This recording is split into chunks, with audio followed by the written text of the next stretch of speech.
Entonces, bueno, estamos dándoles la bienvenida a este nuevo semestre y el día de hoy tenemos la presencia del maestro Roberto Barnard Amosurrutia y él nos visita de la Guamas Capozalco. Eh, Tenemos algunos problemas, habíamos prometido que por primera vez íbamos a transmitir el seminario en línea. Estamos estrenando canal de YouTube y también un grupo de Facebook. Voy a tenerlo que transmitir por otro canal, pero vamos a grabar la sesión y pues la vamos a subir para que no solamente se quede en este espacio cerrado, sino que, bueno, se aproveche más la información que nos traen nuestros invitados. Y voy a hacer una presentación del profesor que pues ha tenido a bien acompañarnos el día de hoy. Nos da mucho gusto, le damos la bienvenida, por supuesto. Y voy a leer a rasgos generales, pues parte de su hoja de vida. Él estudió la licenciatura en arquitectura en la Guamas Capozalco, hizo un máster en arquitectura también en el Virginia Polytechnic de la State University en Estados Unidos. Tiene un reconocimiento que es el FI-CAPA-FI de la Sociedad Académica de Honor en Estados Unidos. En los años 80, pues él tuvo varias jefaturas de departamento en la CEDUE, todas ellas pues referidas a cuestiones de diseño y energía, ecotecnologías, fuentes no convencionales de energía para vivienda. Posteriormente, ya para los años 90, se ha dedicado o se dedicó en ese momento pues a ser coordinador de proyectos en constructoras japonesas, proyectos de hotelería. También ha sido gerente de diseño y coordinador de otros proyectos. Ha tenido dirección de obras y proyectos del Consorcio Industrial Escorpión. Como consultoría, pues ha trabajado durante muchísimo tiempo, todavía pues hasta hace no muchos años, sobre todo en la rama de los proyectos de hotelería. Es profesor de arquitectura, es conferencista, ha trabajado y ha presentado muchos trabajos de su autoría y seminarios a nivel posgrado sobre arquitectura bioclimática, energía solar y ahorro de agua en los edificios, eh, tanto a nivel nacional como a nivel internacional. Fue coordinador desde enero de 2011 a mayo de 2014 de la Comisión del Pijazo, que es el programa institucional hacia la sustentabilidad de la Guamas Capozalco, y ha sido coordinador del posgrado de diseño bioclimático del CIAT de la Guamas Capozalco de 2017 a la fecha. Le damos la bienvenida, maestro. Muchas gracias por aceptar nuestra invitación. No, muchas gracias a ustedes por invitarme. Para mí es un honor trabajar con ustedes, con el posgrado del Poli. Me da mucho gusto establecer una relación académica con ustedes, o sea, un intercambio importantísimo. Conozco bien el Poli, le digo, yo era así le decíamos, la Johnny Batis, cuando entré a la Johnny Batis todavía era iglesia, había una iglesia, ya después la remodelaron. Ok, si me permite presentar, vamos a ir platicando, si me permite presentar, no sé si ya esté la opción de presentar. Sí, sí, maestro. Ok, voy a explicar, voy a platicarles ahorita, a presentarles, a ver, déjenme ver aquí.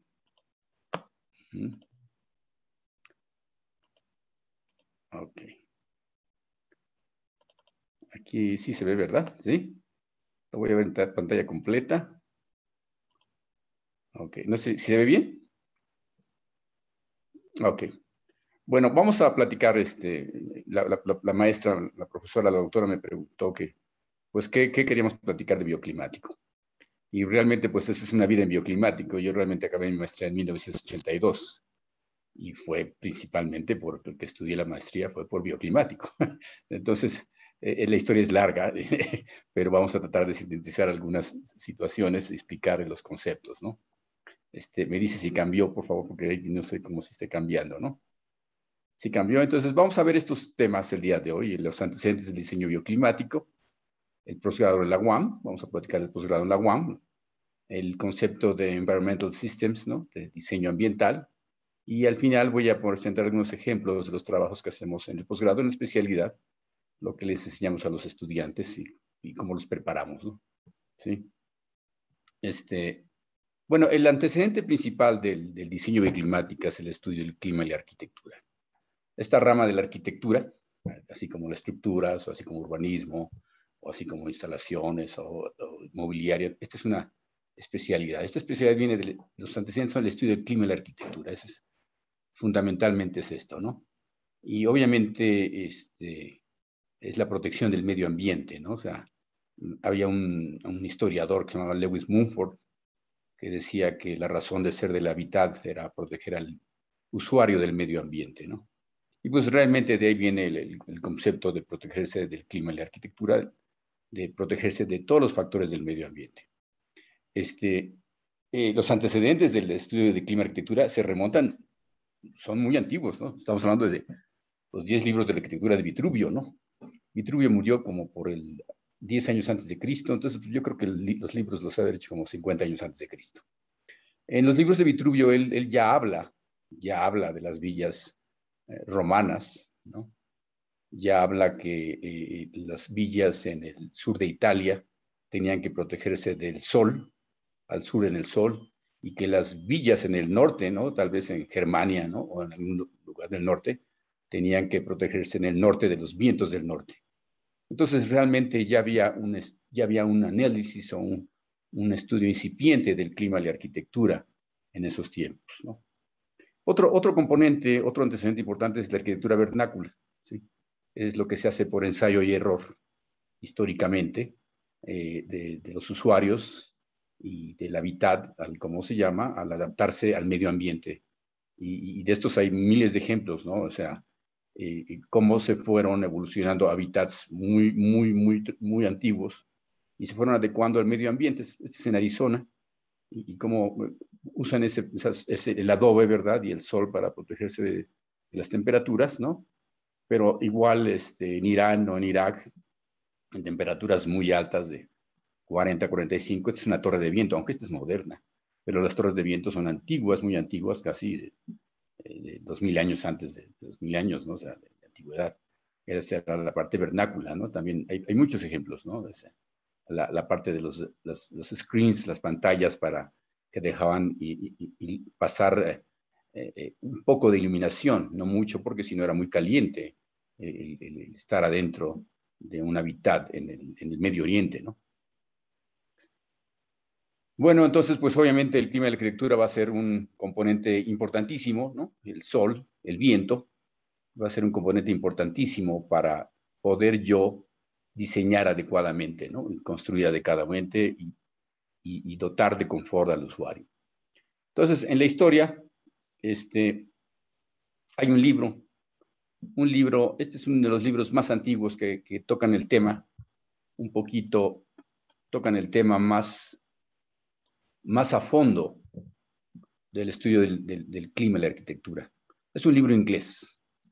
Este libro inglés viene de la tradición inglesa, del siglo XVIII y XIX, cuando Inglaterra era imperio, y como era imperio, pues tenían propiedades en Australia, Sudáfrica, Canadá, Argentina y la India, y Königsberg era de la India, ¿sí?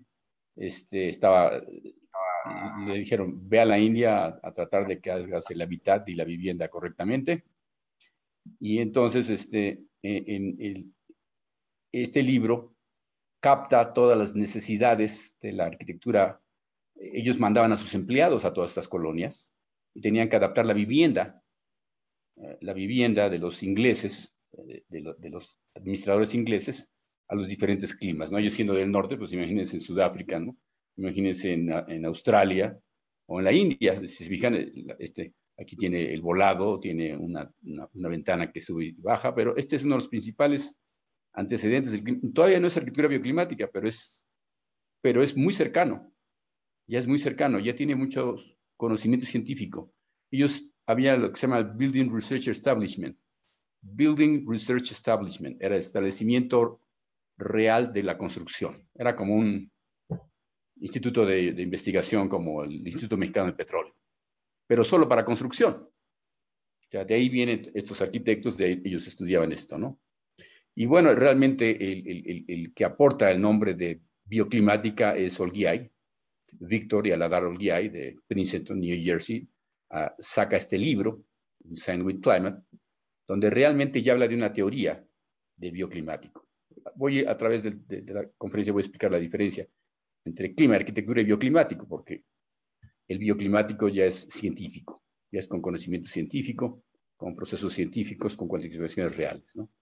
Entonces, este es casi la Biblia del diseño bioclimático, ¿sí? Aquí está en español la sacaron como por 1900, aquí está en 73, y acá en México, en esta editorial llegó como por el 90 y tantos, o sea, bastante después, ¿ok? Es importante esto que pone aquí en la portada Olguiay, ¿no? Que es climatología, biología, arquitectura y tecnología. Esas esferas. Aquí creo que la importante, climatología, pues ya la hacemos con arquitectura, pero lo importante es la parte de la biología, ¿sí? La parte del ser humano. El usuario como una entidad biológica, ¿no? Que lo vamos a analizar después en el confort, ¿no? Entonces vamos a ver algunos aspectos importantes del diseño bioclimático, que es el site analysis, selección de sitios. ¿Se acuerdan de los libros de Kevin Lynch? Kevin Lynch era del MIT. Y empieza con su análisis de sitios realmente, que también era el estudio de las condiciones naturales de un emplazamiento, ¿no? Es decir, el análisis climático del sitio, ¿no? Todo lo que venía ahí, condiciones microclimáticas, orientación aire-sol, la forma y composición, control del viento, propiedades termofísicas de los materiales, condiciones hidrotérmicas de confort, iluminación natural y confort acústica. Más o menos en forma somera algunos aspectos importantes del diseño bioclimático. Cuando vaya a empezar en materia me pueden preguntar, ¿eh? Si es necesario, me preguntan cosas, ¿eh? No se queden con la duda. Entonces, el enfoque bioclimático, esta es la parte biológica de Olguiay, ¿sí? Esta es la parte biológica, que es el considerar el confort del hombre. El hombre se va a considerar como una entidad que tiene ganancias y pérdidas de calor, ¿sí? Entonces, el hombre va a perder y ganar calor por diversos procesos, por los mismos procesos universales de transferencia de calor, que son radiación, conducción, convección y evaporación. Entonces, aquí en Plutón son los mismos procesos. Entonces, este dibujo representa más o menos la fórmula de lo que está pasando con el ser humano, cómo gana y pierde calor. ¿Por qué es importante? Es importante porque somos mamíferos y el mamífero tiene más o menos, bueno, ahorita con el COVID ya nos piden 35 grados, ¿no? Cuando entramos, ¿no? Pero más o menos andamos entre 37 grados, ¿no? Entonces, el mamífero es interesante porque el ser humano ha vivido en climas como Alaska, ¿sí? O como en Villahermosa, o como en el Sahara, a 45, 50, y a menos 10, siendo de sangre caliente. Entonces, fisiológicamente se tiene que adaptar a esas pérdidas y ganancias de calor. ¿Ok? Entonces, el enfoque bioclimático es bien importante del ser humano porque nos va a definir la zona de confort. Me va a decir en dónde el ser humano es confortable, ¿sí? Y en dónde no es confortable. Lo mismo, ¿verdad? Obviamente, lo chistoso es que luego vamos a convertir este concepto de pérdidas y ganancias en calor, lo vamos a aplicar igual a la envolvente térmica, a la envolvente constructiva. La vivienda se va a convertir en diseño, hay diseño, cuando uno hace diseño funcionalista, uno hace el diagrama de necesidades, el diagrama de funcionamiento, pero a veces no hace el contexto de afuera, ¿no? Es arquitectura endógena o exógena. Cuando uno hace el diagrama de funcionamiento y levanta los muros, es endógena. Cuando uno ve el medio ambiente exterior, es exógena. Entonces, este estudio de pérdidas y ganancias de calor lo vamos a hacer igual después con la vivienda, como si fuera una envolvente constructiva. ¿Ok? Entonces, lo primero va a ser, pues, obviamente, analizar el clima, ¿no? O sea, siempre vamos a tener que analizar el clima por todos lados. Por todos lados, humedad, temperaturas. Y vamos a definir zonas de confort en base a las experiencias que hay, ¿no? 20, 26 grados. Aquí en amarillito se ve la zona de confort. Se alcanza a ver en color amarillito, es la zona de confort. Obviamente el azul es frío, ¿verdad? Se ve que es un clima que no hay mucho calor, ¿sí? Pero bueno, lo primero que tenemos que hacer como bioclimáticos es analizar el clima, tener la climatología muy clara. Y eso es lo que les decía, ¿no? Después el diseño o la construcción se va a convertir en una envolvente constructiva. La envolvente constructiva va a tener ganancias y pérdidas de calor, igual que el ser humano, ¿no? Esta es la aportación de Olgiay. La aportación de Olgiay fue el diagrama bioclimático, el Bioclimatic Chart, ¿ok? Entonces, Olgiay lo que define en, ¿cómo se llama? Perdón. Ok. Lo que define Olgiay en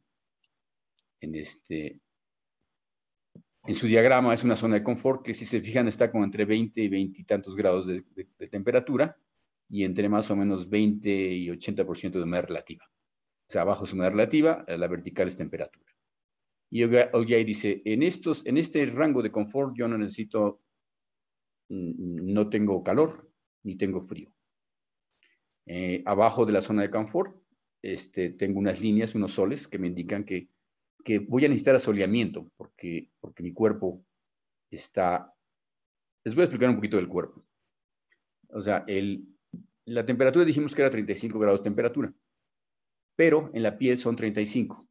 O sea, de la columna vertebral, del core, hacia la piel, son 35 con variaciones de 10 grados, manos calientes, pies fríos, ¿sí? Dependiendo de dónde fluye la sangre, ¿sí? Entonces, mi temperatura promedio en la piel debe andar por 35 grados de temperatura. Pero hay otras cosas importantes en la fisiología. Mis glándulas sudoríparas empiezan a funcionar a los 25 grados centígrados, pase lo que pase, ¿sí? Entonces, hay ciertos índices de confort que van a delimitar esta zona de confort. En la parte de arriba tiene la parte seca, ¿sí? de poco muy relativa, y la parte húmeda, ¿no? Y unas recomendaciones de cuándo es el viento necesario y cuándo es la humedad necesaria, ¿sí? Entonces, esta es la aportación más importante de Olgiay al diseño, es el análisis de la tabla bioclimática. Uy, ya no avanza.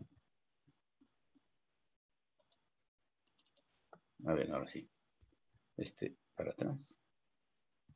Para adelante. Ok. Entonces, bueno, el estudio del sol, perdón, voy a ir anterior. Entonces, el confort, esta línea inferior de confort, abajo dice shading needed above this line y sunshine needed. Es decir, esa línea me va a definir cuándo asolear y cuándo no asolear, así de sencillo, ¿sí? O sea, arriba de 20, chin el que asolea. Abajo, no. Entonces, es así de importante. Me cuesta mucho trabajo explicárselo a todos, pero así de importante es. Arriba de 20 grados de temperatura no debo asolear, aunque esté en confort. Estoy en confort mientras no esté asoleado. Es muy sencillo. Ustedes tomen su temperatura, salgan al sol y párense en el sol y va a ser diferente.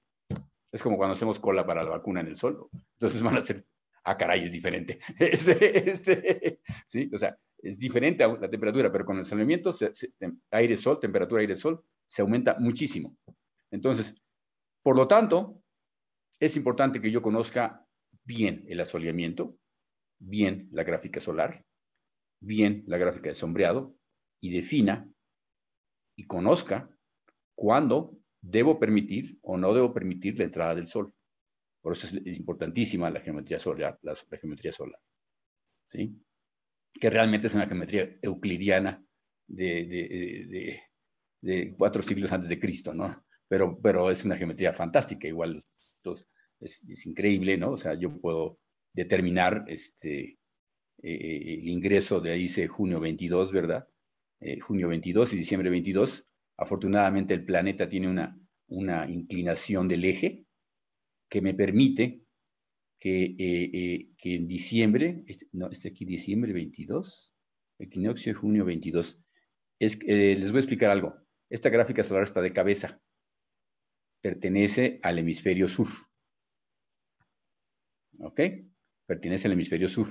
Por lo tanto, en junio 22 es invierno y en diciembre 22 es verano. Por eso ven la gráfica de abajo de la ventanita, el corte, si se fijan, no está entrando el sol en diciembre 22 y dejan entrar el sol en junio 22.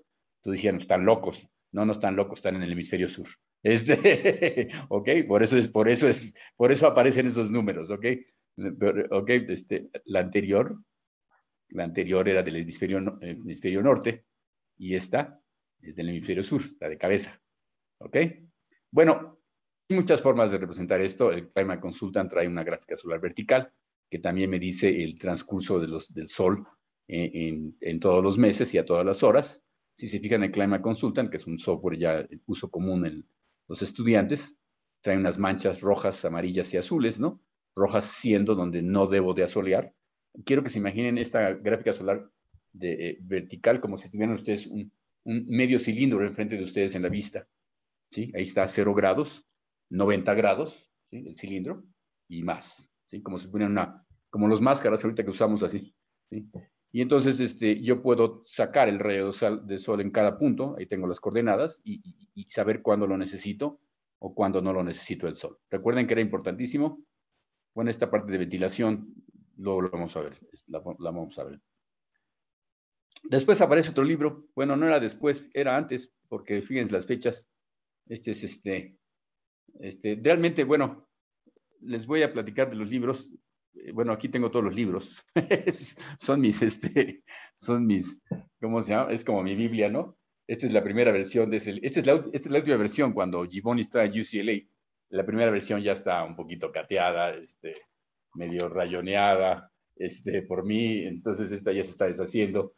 Y esta es de 1969. Entonces, ¿qué hizo Gibboni? Baruch Gibboni estudió en el Institute of Technology of Israel. Y él lo que aporta, lo que va a aportar, él era arquitecto, pero es un doctorado en salud. ¿Sí? Él lo que va a aportar es el estudio de la psicometría y la va a adaptar a la tabla bioclimática. La psicometría es un estudio de una molécula, de las condiciones hidrotérmicas de una molécula de agua, es decir, temperaturas y humedades. Y en una tabla bioclimática es la representación en 2 dimensiones de las condiciones tridimensionales de una molécula de agua. Es lo que significa, o de vapor de agua. ¿Sí? Entonces yo puedo leer en esas temperatura de bulbo seco, temperatura de bulbo húmedo, humedad relativa. Yo puedo leer cualquier cosa que viene en el clima, lo puedo leer en esa tabla. ¿Sí? Entonces, la aportación que hace Gibboni, obviamente es esta tabla existe desde el inicio de 1900. Los inician ASHRAE, los inicia American Society of Heating, Refrigerating and Air Conditioning. Es una asociación que se hizo de ingenieros mecánicos que empiezan con Carrier, con los primeros equipos de aire acondicionado en Estados Unidos. Estamos hablando de inicios de 1900. Y ellos empiezan a desarrollar, los ingenieros mecánicos, esta tabla para el estudio, bueno, la física y la termodinámica. Y bueno, eso es lo que hace Gibboni. Ahora, Gibboni mete la zona de confort a la tabla psicométrica. ¿Sí? O sea, voy a regresarme rapidísimo. Aquí. Entonces, Olgiay tenía temperatura y humedad relativa. ¿Correcto? Gibboni tiene abajo temperatura y en las curvas tiene humedad relativa. Pero aparte tiene otras mediciones. Acuérdense, aparte tengo en la horizontal. En la horizontal tengo presión de vapor. Tengo inclinadas, tengo temperatura de bulbo húmedo. O sea, tengo más variables que puedo medir en esta tabla que en la que usó Olgiay. O sea, Olgiay es el padre de la bioclimática, pero Gibboni aporta el estudio de la psicometría a esta tabla bioclimática. ¿Y qué es lo importante de esta tabla psicométrica y de la bioclimática? Lo importante es que, los voy a decir en términos físicos. La tabla de Olgiay está hecha en condiciones permanentes de calor y la de Gibboni está en condiciones cíclicas de calor. ¿Qué significa eso? Olgiay es de Estados Unidos. En Estados Unidos había frío o había calor. O sea, uno iba a Arizona y siempre había calor, o va a Las Vegas y siempre está el aire acondicionado prendido. O va al norte y siempre hay calefacción. Es decir, no varía la temperatura. Gibboni es de Israel y es seco, también hay nopales, ¿sí? Cactus. Entonces, él estudia los antecedentes de su tierra y se da cuenta de que hay mucha construcción en tierra. Y la tierra tiene una propiedad de inercia térmica. Por eso son condiciones cíclicas de calor. Por eso el Medio Oriente las condiciones cíclicas de calor me permitían que entre el sol, le pega el sol al muro, pero pasa 12 horas después. O sea, si yo vivía a 45 grados de temperatura, a las 2 de la tarde, que es la máxima temperatura, va a llegar a las 2 de la mañana, a lo mejor llega a 20 grados. Y viceversa. El siguiente va a ser 44, va a bajar, o 40, y va a llegar 18 a las 3 de la mañana. Y así va a ser. Entonces, lo que dice Givoni es que, por ejemplo, en esta tabla bioclimática, si yo grafico o yo puedo tener cualquier punto del clima en esta gráfica y puedo determinar en qué condiciones me encuentro, ¿sí? Porque tengo temperatura más relativa, puedo graficar.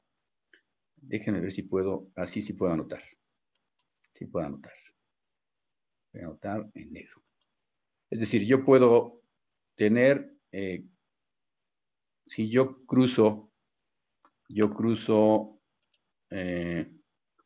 vamos a poner aquí un clima caliente, 35 grados a 40 humedad relativa. ¿Sí? Aquí está. ¿Están de acuerdo? ¿Sí? En este punto. Y luego, pues a lo mejor en la noche estoy en Baja California, va a bajar como a 17. Me voy sobre la misma humedad relativa y aquí la bajo. Si uno de estas dos líneas,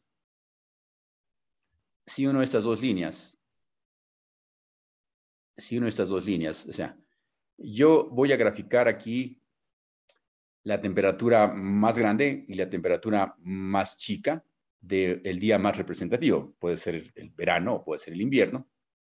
Pero la unión de estas dos líneas me representa el transcurso horario de temperaturas y humedades. ¿Ok? Entonces, pero eso no es lo importante de Givoni. Lo importante es que en realidad dice, yo arquitecto puedo diseñar hasta 45 grados de temperatura con masa térmica. 44. ¿Sí? Esta es la parte, si ven la parte 11, 12, 11, no, 11, cooling night, no, thermal mass. Bueno, esta es una interpretación, pero el documento original aquí yo tengo era thermal mass, masa térmica. Y en las partes azules dice, bueno, yo puedo tener asoleamiento o sistemas solares pasivos. O sea, en conclusión, si el arquitecto diseña bien desde acá hasta acá, fíjense que les voy a decir, no necesita equipo mecánico para la vivienda. Esa fue la aportación. O sea, se ve sencillo, ¿verdad? O sea, yo desde 6 grados hasta 40 y tantos no necesito usar ni equipo de calefacción ni equipo de aire acondicionado. Eso era lo importante.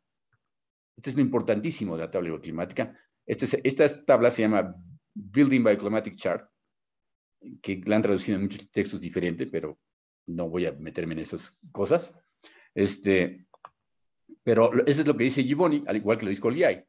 Tengo un rango muy grande en que el diseñador, o el quehacer del arquitecto, si diseña bien, si orienta bien, si hace bien el asoleamiento, si pone bien los materiales, si pone bien los materiales de inercia térmica, todo eso, si lo hace bien, el cuate no debe por qué usar equipo mecánico. Y curiosamente, el diseño bioclimático históricamente se empieza a juntar con las crisis energéticas petroleras, ¿sí? Y entonces ahora el beneficio es que tampoco voy a gastar energía, ¿sí? No era el objetivo era el confort, ¿sí? Pero uno de los side effects o de los efectos secundarios y históricos fue ya no necesito ese equipo mecánico y contaminar. Y esto es aplicable para cualquier edificio. Si tienen preguntas, pregúntenme, ¿sí? Déjenme quitar aquí. Ahora como borro. Ahora como borro. Espérenme. A ver, voy para atrás. Ya, ok. Bueno, sí entendieron la tabla bioclimática, ¿no? Ok, ahora. Bueno, es lo mismo, ¿no? ¿sí? Aquí está el libro, Mein Climate Arquitectura, este es en español, ¿verdad? Aquí está alta masa térmica, enfriamiento evaporativo, humidificación, son las estrategias o lineamientos de diseño bioclimático para cada condición o cada situación. O sea, estas recomendaciones, calefacción convencional, si fijan aquí ya se acabó lo solar y tienes que meter un calentón. Sí, el solar activo son un colector solar. Solar pasivo, ganancias térmicas, humidificación alta. O sea, esto se convierte en lineamientos que uno debe respetar cuando diseña. No solo arquitectónicamente, Olguíay habla del urbanismo bioclimático. ¿Sí? Habla de ejes de orientación en base al viento, ejes solares en base a aire-sol. ¿Ok? Y bueno, pues este es, por ejemplo, un análisis bioclimático, ¿no? Yo hago análisis del sitio, ¿verdad? Análisis del asoleamiento y son trabajos que se tienen que hacer para definir precisamente cómo está interviniendo el medio ambiente con la envolvente constructiva, ¿no? ¿Sí? Ok. Entonces, ahora el diseño ambiental, ¿no? El diseño ambiental que comprende el estudio y análisis de los factores de medio ambiente, físico, que incluyen el comportamiento de las explicaciones. Factores térmicos, ¿no? O sea, lo que estudiamos nosotros muchos es la física de la transferencia del calor en la vivienda. Estudiamos mucho los materiales, ¿no? Cómo entra el calor, cómo se cuantifica, cuánto calor entra, se convierte en ganancias de calor, ganancias y pérdidas de calor. Por esos procedimientos, radiación, conducción, convección y ganancias internas de calor. Y después, cómo se mueve la ventilación, masas de aire, también trae calor, ¿no? Esto es interesante, muy interesante. O sea, cada renglón o cada letra de estos damos una clase. O sea, toda una teoría. O sea, cada renglón, ¿no? O sea, cada masa de aire, cómo se mueve la masa de aire, cómo se cuantifica, o qué es bueno, qué es malo, es interesante. Acuérdense que les dije que la temperatura de la piel es 35 grados de temperatura. ¿Se acuerdan que les dije eso? Lo cual significa que si ustedes ventilan arriba de 35, si ventilan en 36 y abren la ventana, están rostizando al cristiano que está adentro. ¿Sí? Así de sencillo. ¿Sí? Si ustedes van a Hermosillo, Sonora, y hay un edificio en Infonavit, tiene la ventana abierta y está a 38 de temperatura, el cuate, pues mejor lo meten a una pollería del Pollo Río o algo así, le dan vuelta, porque van a estarle poniendo calor en la piel. O sea, son índices muy, muy importantes que uno tiene que observar, ¿no? O sea, uno dice, vamos a hacer ventilación que sea así, pero espérate, vamos a ver el clima, ¿no? En qué condiciones, ¿no? Ok, bueno, esto es lo que, ¿cómo se llama? Lo que nosotros hacemos en diseño ambiental, ¿sí? Materiales aislantes, ¿no? Todas estas cuestiones, ¿no? Calor por temperatura, aislamiento, enfriamiento evaporativo, todo que eran los lineamientos que venían en las tablas bioclimáticas. ¿Sí? Era cómo resolver cada lineamiento que viene en esa tabla bioclimática. Y bueno, lo que les había dicho yo, realmente en el diseño bioclimático ya la vivienda o el exterior de la vivienda se convierte en una envolvente constructiva. Algunos llaman piel constructiva. O sea, al igual que el ser humano va a absorber calor o va a perder calor, ¿sí? Inclusive humedad también. Hay problemas de humedad en las viviendas, ¿no? ¿Sí? En Estados Unidos son muy específicos en la humedad porque la madera, entonces hay estudios de humedad relativa, donde va a ser el punto de rocío en los sistemas constructivos, ¿no? Ok. Ahora se apareció esta de nuevo del viento. Bueno, creo que esta estaba, bueno, vemos factores, bueno, no, lo que pasa es que, no sé, ahora sí la del viento, nosotros sí estudiamos también lo del viento, ¿sí? Estudiamos el comportamiento del viento, tenemos túneles de viento en la Huamasca-Poza, uno chico y uno grande, hay uno que, pero también, ahorita les voy a platicar lo que nos pasó en la pandemia, con los túneles de viento y todas estas cosas, ¿ok? Factores lumínicos, ¿no? La iluminación directa, difusa, reflejada. Cada uno de estos campos, iluminación, ventilación, la cuestión térmica, el asolamiento, la acústica, es un campo de especialización en bioclimática. O sea, el especialista conoce todo, el de maestría más o menos, y el de doctorado se va especializando en cada una de estas situaciones, en cada uno de estos factores, ¿no? Igual, iluminación, también obviamente usamos la gráfica solar para la iluminación. ¿Por qué? Pues porque va a depender del rayo del sol, ¿no? Cuando lo deseamos o no lo deseamos, ¿no? Esta es una gráfica, ese es BRS, British Research. Esta es una gráfica antigua que se usaba cuando yo empezaba a estudiar bioclimática, para hacer el cálculo de iluminación natural en un espacio. Esta gráfica se sobrepone no, se sobrepone en el dibujo, en el corte, a ver si viene aquí. Sí, en efecto. Se sobrepone, se pone y entonces uno ve el rayo de sol y empieza a cuantificar los luxes, los lúmenes que están entrando en el espacio. ¿Sí? Pero son herramientas que existen en los factores acústicos, pues lo que vemos es el control del sonido y los materiales para tener ciertos decibeles en el interior. Es algo interesante que está apareciendo ahora. Realmente el silencio es un privilegio ya en las ciudades, ¿sí?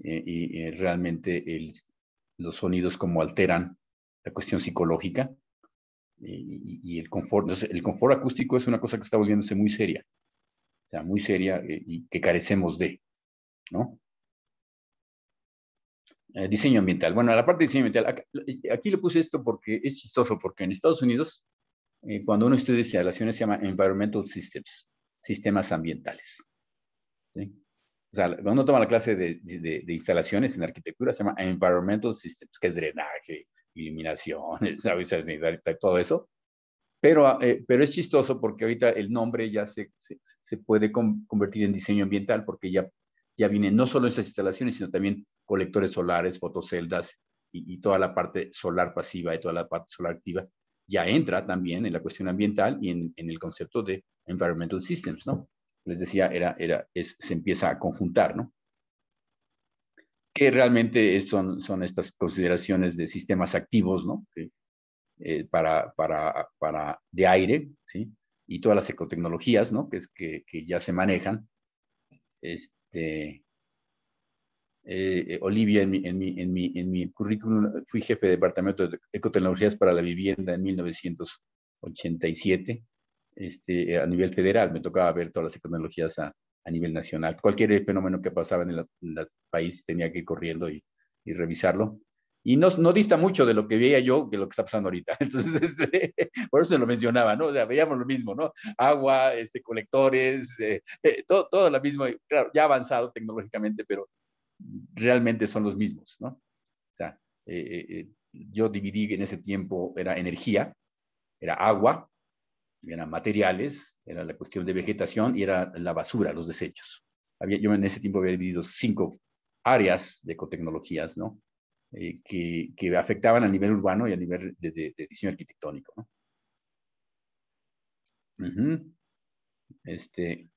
Bueno, ahora les voy a platicar. Bueno, fue más o menos los antecedentes del diseño bioclimático y cómo ha evolucionado y la integración de tecnologías. Voy a platicar un poquito lo que hacemos nosotros en bioclimático, ¿sí? En el posgrado, ¿sí? Están invitados, a ver si hacemos el convenio, Olivia, para que puedan tomar clases allá. Yo hablé con el director ya está enterado, el director de CIAD, ya está enterado de esto para que podamos celebrar, yo le informé de la plática, para que podamos establecer una relación y poder hacer convenio y algún día vengan a tomar clases acá a la UAM. Entonces ya vemos a detalle cualquier fenómeno de estos. ¿Ok? Bueno, esta es nuestra página de posgrado, ¿verdad? Tenemos 6 posgrados, creo que 6 o 7. Ustedes la pueden abrir, ¿no? Yo tengo a mi cargo 2 programas, que es la especialización en diseño ambiental, ¿sí? Y el programa de posgrado en maestría y doctorado de diseño ambiental. O sea, esos son los que yo coordino, ¿sí? El de diseño bioclimático, dice especialidad, no, es otra página, abre la página y entra en esto, ¿no? Sí, de hecho, ya tenemos una adecuación. Y aquí está la página, ¿no? Página si ustedes cuando gusten entrar, ¿sí? Ok, y bueno, nosotros tenemos la fortuna de que hay 2 áreas de investigación en la UAM que aportan conocimientos, equipo y laboratorios al posgrado, ¿sí? Y la área de investigación de arquitectura bioclimática tiene este laboratorio de arquitectura bioclimática, que fue de los primeros en el país. O sea, fue un laboratorio pionero, ¿sí? Tiene este equipo que es un túnel de viento de visualización, un cielo artificial un heliodón para ver la radiación solar, un laboratorio de iluminación artificial y un sistema solar fotovoltaico interconectado a la red. También tenemos una cuestión, a ver, déjenme abajo. No lo subo. Ok, no lo subí. Bueno, este es el heliodón, ¿verdad? Donde yo puedo meter una maqueta y cada foquito representa, tengo las tres curvas principales, que la del fondo es el solsticio de invierno, la del medio es el equinoccio de primavera y otoño, y la de hasta arriba sería el solsticio de verano. Entonces yo pongo una maqueta y puedo hacer estudios de penetración solar en modelos, ¿sí? Aquí está, ¿sí? Yo puedo llevar mi maqueta y diseñar, no solo eso, sino que puedo diseñar elementos, ¿sí? Partesoles, poblados, pantallas, y ver su comportamiento en el rayo específico del sol, ¿no? ¿Sí? Este es el túnel de viento, es un túnel de viento muy grande, en el cual se pueden estudiar comportamientos y hasta velocidades de maquetas también de modelos. ¿Sí? Este es el laboratorio de iluminación. Este laboratorio de iluminación se mueven los techos, se mueven los muros, se cambian las pantallas, todo es movible, todo es movible para ver la eficiencia lumínica de lámparas, ¿sí? En el área de trabajo, como lo pide el reglamento de construcciones, ¿no? El reglamento dice 100 luxes en el plano de trabajo. Ah, caray. Nadie lo mide, pero ni el inspector de construcción tampoco, pero así lo pide el reglamento. Entonces, pero bueno, nosotros lo hacemos para investigaciones ¿sí? De todo de iluminación. También contamos con otra área de investigación que es de análisis y diseño acústico, que tienen también mucho equipo. Aquí se hizo el primer mapa acústico de la Ciudad de México, ¿sí? En un trabajo para el Instituto de Tecnología del Distrito Federal. Entonces ellos tienen mucho equipo también para las mediciones de acústica, ¿no? Entonces, estos dos laboratorios alimentan al posgrado. Los profesores tanto participan como directores de tesis, como profesores que imparten clases en cada especialidad, ¿sí? Entonces, aquí está de nuevo, ¿no?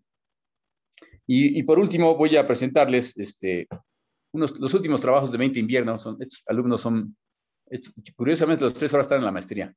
Los tres alumnos ahora son tres alumnos de maestría. A ver, no, déjame ver qué hice. Es que quiero mover. Acá está. Quiero mover este. Entonces, les voy a platicar lo que hacemos en la especialidad. Pues obviamente primero ellos escogen un proyecto, puede ser un proyecto urbano, puede ser una clínica, puede ser un centro cultural, lo que ustedes quieran, pero necesitamos un proyecto, ¿sí? A veces no están, pues lo desarrollamos en el taller. Y después empezamos con su análisis, por supuesto, su análisis solar. Aquí si se fijan, ahí está la gráfica solar, pero arriba de la gráfica está la gráfica de sombreado, y entonces estamos viendo la penetración solar, ¿no? ¿Sí? Entonces, una vez definiendo es una vivienda, definiendo la penetración solar, claramente yo tengo el rayo en las condiciones más críticas, por lo cual yo puedo diseñar partesoles y volados, ¿no? ¿Sí? Y entonces, esta es la historia del viento que les había platicado. Entonces, como había pandemia, no pudimos hacer túneles de viento. No, como había pandemia, no pudimos usar los túneles de viento, ¿no? Ellos arrancaron en casi... Hay programas. Exactamente, esa fue la tarea. Ahí está, ese es el autor, ese era el que buscó los programas. Ese era, como era nerd y era de diseño industrial y venía de Xochimilco, lo castigamos. A ti te toca buscar los programas. Entonces buscamos, no hombre, encontramos un chorro de programas, híjole, unos complicados, unos fáciles, entonces empezamos ahora sí que fue investigación de software, available para todos, y bueno, y llegamos a encontrar programas que permitían el análisis del flujo del viento. No en el interior, en el exterior, pero luego les platico lo del interior porque ese es bastante más complicado. Sí, de hecho, tengo una alumna en doctorado que está haciendo ese análisis con un programa muy complicado. Y entonces, bueno, obviamente, el estudiante analizaba el viento como entraba por la vivienda, ¿sí? También analizaba las temperaturas. Fue con Design Builder, ¿no? Usábamos otro programa para ver. Sí, Design Builder, sí. Ese es Design Builder. Entonces, este es un programa de simulación térmica que me dice cómo estamos en temperatura en cada espacio, ¿sí? El que estaba acompañándome es Dave, él es la especialidad y ahora está en la maestría, está castigado en la maestría. Entonces, ok. Y luego, este es otro programa de análisis, Dialux, donde yo puedo ver también las curvas de iluminación para ver cómo voy a iluminar, tanto en la iluminación natural como en la iluminación artificial, y puedo simular exactamente cómo se va a ver el espacio. ¿Sí? Eso es lo que ellos hicieron de su tesina. Este era el proyecto de la cafetera. No era el tuyo, ¿no, David? No, entonces, este es un proyecto de iluminación también donde él analiza. Por ahora, perdón. Es que era diseñador industrial. Imagínense tener un diseñador industrial en la especialidad y que no se hacer diseño. Lo tuvimos que reeducar. Entonces, Era como diseño industrial sin saber arquitectura. Dimos un paso adelante. Lo interesante es la cuestión lumínica, ¿cómo se llama? Diferentes texturas y diferentes acabados en el exterior para ver no solo su efecto visual, sino también su cuantificación en luxes, para ver si se cumple con el reglamento. Y no solo en luxes, sino también su aportación térmica, para ver si no por iluminación entraba mucho calor, ¿no? Y y la parte acústica, también analizamos la parte acústica de las construcciones, ¿no? Ellos establecían los materiales y veían las fuentes externas sonoras y veían si entraba ruido y tenían que diseñar la parte de los muros y demás, ¿no? También veíamos ecotecnologías para el caso estudio, este es el tratamiento de aguas, ¿no? Una cosa séptica, e inclusive diseño de cuantificación de algunas fotoceldas o conectores solares. Esta era la parte del ¿cómo se llama? Esta es la parte del seminario que te platicaba Olivia. Tenemos un seminario de diseño, de hecho, David está el seminario, donde vemos casos de estudios muy interesantes, o sea, muy interesantes, muy complejos. Los analizamos cómo pensó el arquitecto, cómo lo diseñó, qué representa térmicamente, y esto es lo que vemos, por ejemplo, ahí está el Puerto Barajas, de hecho, en bambú. También, o sea, revisamos cada caso estudio, el seminario se revisa un caso estudio relevante de diseño bioclimático y lo volteamos por todos lados y cómo lo hizo este cuate. ¿Sí? O sea, o se hizo bien o se hizo mal, ¿no? Igual en acústica también, ¿sí? Y en ecotecnología, si se fijan, es increíble porque el cuate desde el inicio pensó dónde poner los colectores. No fue una azotea como la de mi alumno, que dijo, a ver, ¿dónde voy a poner los colectores? ¿Dónde voy a poner? Ah, pues en la azotea. No. Entonces, no, aquí se ve el elemento diseñado específicamente para colocar las fotoceldas. ¿Sí? Es un diseño ya un poquito más moderno, ¿no? Y bueno, pues sería todo la presentación. A mí me gustaría que preguntaran muchas cosas de lo que he presentado, dudas, ¿no? Y ya podemos ampliar cualquier tema. Veo a alguien en el chat. ¿Sí? Aquí está. Cualquier duda o pregunta, voy a dejar dejo de presentar. Y cualquier duda o pregunta pueden preguntarme en la presentación. Gracias, maestro Uh-huh. Roberto Bernard. Hay algunos comentarios ya, nos estuvieron siguiendo también por el chat en vivo. Bueno, y nos está acompañando aquí David Montero, que ya de alguna forma lo presentó como su estudiante, como parte de su programa. Dice David que sería interesante hacer pruebas en los laboratorios de la universidad, pues ojalá pronto, ¿no? Ya se le están quemando los dedos. Así. Pues yo creo que a todos, ¿no? Ya nos surge, aunque somos cautos, yo creo también. Mira, veo una pregunta en el chat. Sí, es una pregunta de Erika, dice una muy Erika, interesante y ameno tema. Gracias, maestro Roberto. Quisiera preguntar, ¿cómo considera usted el efecto que la actual crisis del cambio climático afectará a este tipo de implementaciones y ecotecnologías? Mira, Erika, te voy a platicar un poquito. El diseño bioclimático no es moda, ¿no? O sea, hay movimientos en arquitecturas que son el modernismo, el neoclasicismo, etcétera, o el neogótico, y son modas, el funcionalismo, son movimientos en arquitectura. No, el diseño bioclimático es, por eso empecé con la razón de ser del hábitat, protegerte del medio ambiente. Y esa va a seguir para siempre, ¿sí? Y yo creo que el efecto climático va a acelerar la necesidad de esa adaptación. Es decir, como se vienen las cosas, y más yo lo he presentado con los alumnos, o sea, temperaturas más altas, humedades más altas, precipitaciones más altas, el diseño ambiental va a ser rigurosamente forzoso. Ya no podemos evadir esto. Ya no es una moda. Tiene que ser así. ¿Sí? Tiene que ser así. Eh, realmente es chistoso, ¿no? Es chistoso las visiones filosóficas del principios del siglo o los tiempos modernos como de Charles Chaplin. Uno decía, bueno, en el futuro va a haber robots y nosotros no vamos a hacer nada. Uno sigue trabajando, hace mucho y tiene menos. No, y no hay robots, ¿no? Y no hay robots. Sí. Entonces, ¿por qué te digo eso? Porque el ser humano va a tener un ideal de seguir buscando confort, de estar bien. Y va a tener que participar en eso. Una cosa que no les mencioné en la ponencia es que el usuario en una casa bioclimática es imprescindible. Esta casa donde estoy ahorita se la construyó mi mamá después del sismo y es bioclimática. Es bioclimática. Mi mamá pues ya estaba grande. Y dice, mamá, vamos a poner una alfombra en la sala. No, mamá, esa más es más atérmica, no me puedes poner una alfombra porque va a ser aislante térmico, entonces no va a captar el sol, no va a calar el piso y va a estar frío la casa. Ya sabes, unas explicaciones que le entraba por mi mamá por una oreja y por otra, y entonces otra vez poner la alfombra. Entonces, pero ahorita que la vivo, tengo otra también bioclimática, pero ahorita me quedé en esta, y porque le tengo cariño, y la casa está hecha para que está bien ventilada. Pero hay una condición. Yo tengo que abrir y cerrar las ventanas cuando es necesario.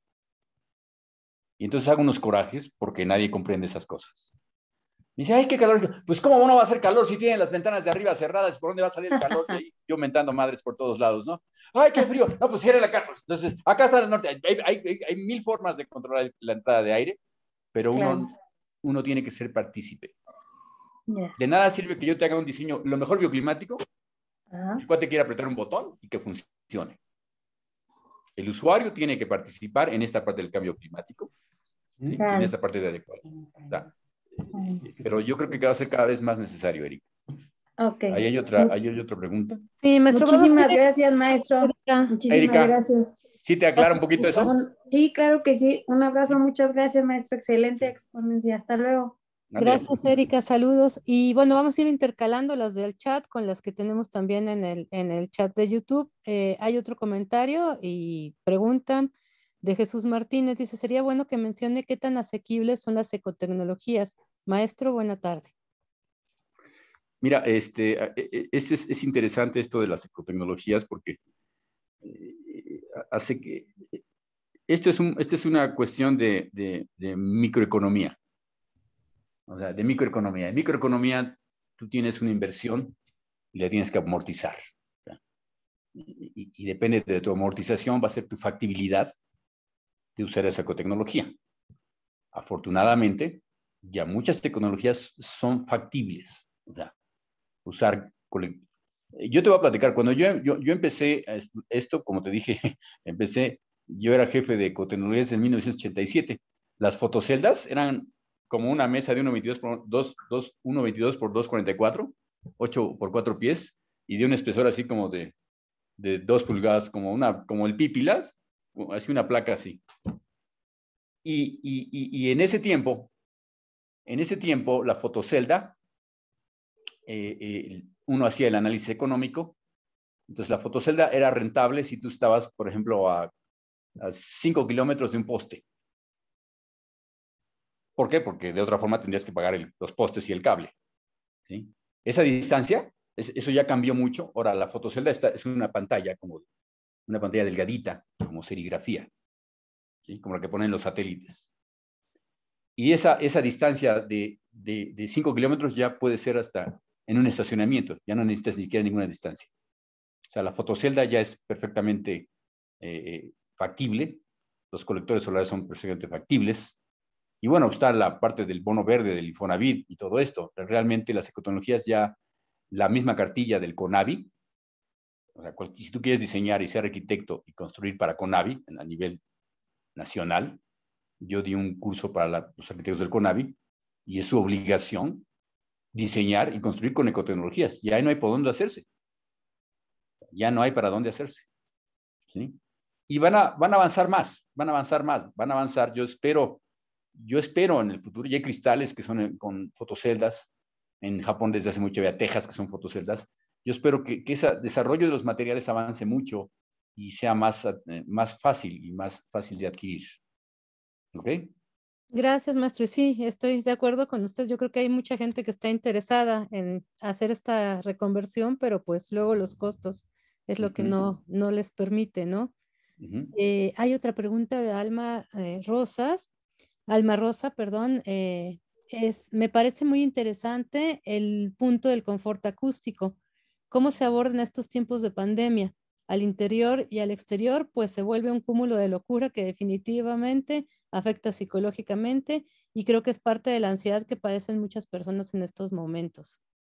No, yo, bueno, ahorita por la pandemia, pero realmente vivimos en una ciudad. Si uno revisa el mapa acústico que desarrollaron en el área de investigación de acústica, y realmente, como se lo dije a la maestra, es un privilegio el silencio. Es un privilegio, ¿sí? Es una cosa que yo tengo afortunadamente, ambas viviendas tengo silencio. Pero me doy cuenta que yo viví un tiempo en Gabriel Mancera y Félix Cuevas y realmente tú oyes el tráfico por todos lados, todo el tiempo, y uno se acostumbra a tener los decibeles en el oído. Ahorita con la pandemia, como dices tú, bueno, pues el ruido fue adentro, pero el ruido de afuera permanece, ¿eh? Ese permanece, o sea, y ese es el que causa, porque el ruido de adentro, pues es controlable, ¿no? ¡Cállate, escuincle! Bájale al volumen. No pasa de ahí, ¿no? No pasa de ahí, ¿no? Pero el de afuera no lo puedes controlar. El de afuera, el tráfico, tú vete a los flujos de cualquier vialidad mediana ya, o en cualquier calle, y pasan los coches, pasa el camión vibrando, y todo eso es un fenómeno acústico que yo ahorita veo a la generación de ahorita, los que traen audífonos todo el tiempo, yo los veo con una sordera prematura que van a tener cuando sean de 40, 50 años. O sea, no tienen idea de la cantidad de decibeles que están metiendo en sus oídos. ¿Qué? ¿Mande? ¿Cómo? Sí. O sea, vamos a tener no solo un problema de edad, sino un problema de edad y sordos. Pero realmente, en el interior no le veo problema. El problema es el exterior, las fuentes exteriores de sonido. Ahorita, por ejemplo, cambió la ruta de aviones. No sé si les pasó a ustedes que cambiaron la ruta de aviones porque están ensayando una nueva ruta para ver si funciona con el otro aeropuerto. Y luego uno se da cuenta que están pasando los aviones, ¿sí? A la madrugada y todo, ¿sí? Pero bueno, yo creo que en el interior, pues, controlar la cosa es en el exterior, ¿no? Obviamente en el interior, pues, se puedes controlar como en cualquier espacio acústico con materiales reflejantes que no reflejen el sonido, ¿sí? Como un auditorio. Gracias. Lo bueno de vivir en la ruta que va hacia la pista de aterrizaje es que ya estamos acostumbrados. Pero sí, no es Ya nada. salen así con las... Por acá. Por acá ya que andas así con las Por acá. banderillas. Sí, casi, pero sí, es muy cierto esto, y sobre todo estos problemas auditivos, que también, bueno, esta cuestión del tinnitus, que cada vez es como muy, muy frecuente y sobre todo en gente joven, eso llama Y gente bastante la joven, atención. y gente joven. El clásico, es el clásico de estos audífonos todo el tiempo, ¿verdad? Está retumbando todo el tiempo en el oído. Todo el tiempo. Gracias por la pregunta, Alma. Denise, ¿habías levantado la mano? Buenas noches, ya estaba escribiendo la pregunta. Pensé que no se podían Claro, hacer pero es que en hay vivo. hay lista larga y eso es muy bueno. Ya vi el chat, Sí. ya vi el chat, me parece un pergamino. Sí, por eso ya estaba escribiendo yo también. Pero no. Bueno, buenas noches, maestro. Muchas gracias por la ponencia. le iba a preguntar, más que preguntar, sería su opinión acerca de esto que estaba hablando de la acústica, de las ecotecnologías, pero sobre todo mi pregunta va enfocada a las casas de interés social. ¿Usted trabajó en alguna constructora como esta? ¿Implementó alguna ecotecnología o bien todo esto de la acústica? A mí se me hace súper interesante y un tema súper actual. Bueno, ahorita con la pandemia más, ¿no? En estas casitas donde todo se escucha en un... Sí, es bien difícil, ¿eh? Es muy sí, difícil. no, Yo creo no. que, mira, el problema de acuérdate, de la vivienda intersocial es tu presupuesto. Tú tienes un Exacto. cajón presupuestario y tú tienes que adecuar ese presupuesto y es bien difícil, ¿sí? En la parte térmica es difícil. O sea, tú no puedes poner un aislante porque te sale más caro. Casi estás poniendo pintura blanca para que no entre el sol. Entonces, para que refleje, ¿no? Y en la parte acústica, pues realmente no hay nada, ¿sí? En la vivienda Sí, de intersocial no hay hecho. nada. O sea, tú puedes oír a detalle la escena sexual de la noche pasada de tu vecino. ¿Sí? Entonces, realmente no hay ninguna, no hay nada, ¿sí? No hay nada, no hay ninguna condición acústica.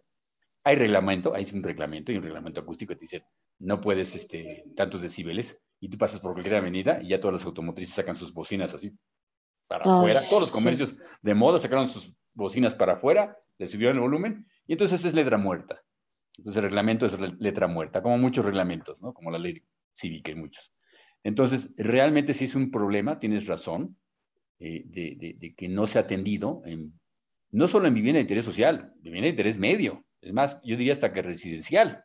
O sea, tú vas a los edificios esos grandes que están construyendo, las desarrolladoras, te aseguro que tampoco tienen esa protección.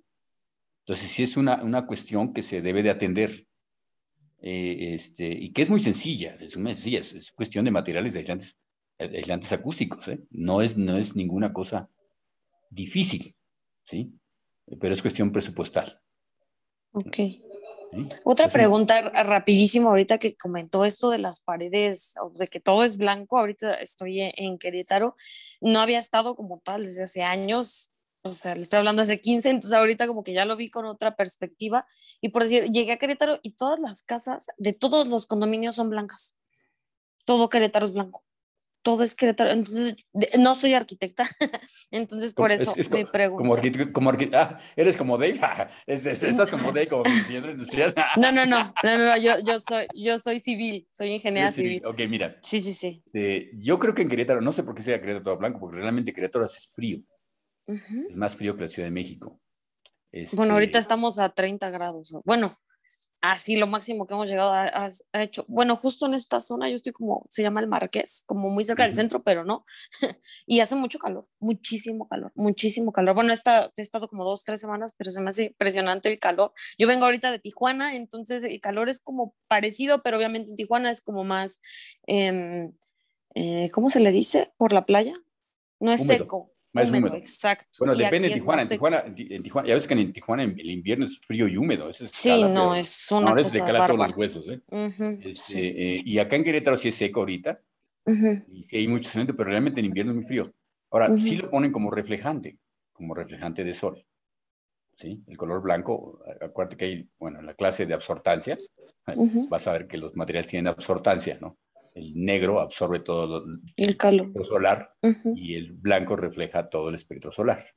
Entonces, si lo Ok. ponen por aislante para que no entre el calor, es por eso lo están poniendo, ¿no? Ah, Pero ok. realmente eso blanco, pues tú ves en la parte vernácula todas las ciudades mediterráneas que usaban la arquitectura blanca precisamente para evitar la radiación solar. Ah, ok, perfecto. Qué interesante. Pues muchas gracias. Ya no me extiendo. Gracias. Gracias a ti, Denise. Y bueno, tenemos otro comentario de YouTube. Vamos a irlos intercalando. Dice saludos. Es de Levit Joel Bernal. Saludos desde el Estado de México.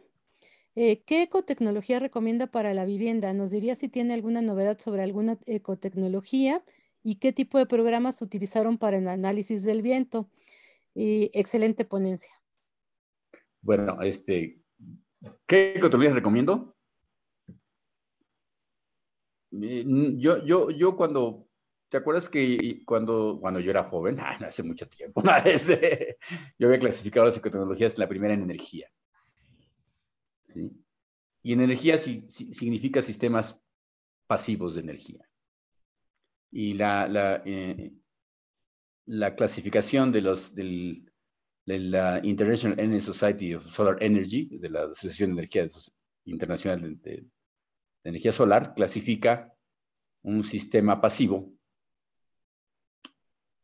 a una ventana, ¿sí?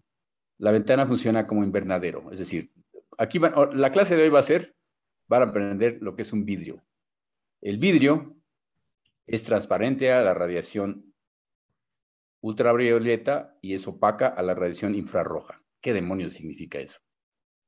Significa que cuando un rayo llega de afuera, hay un espectro de radiación, el espectro de radiación llega, la radiación solar le pega al vidrio, viene con una radiación ultravioleta con una frecuencia más continua, le pega al vidrio, hay una difracción, cambia de dirección y cambia de longitud de onda y se vuelve infrarroja.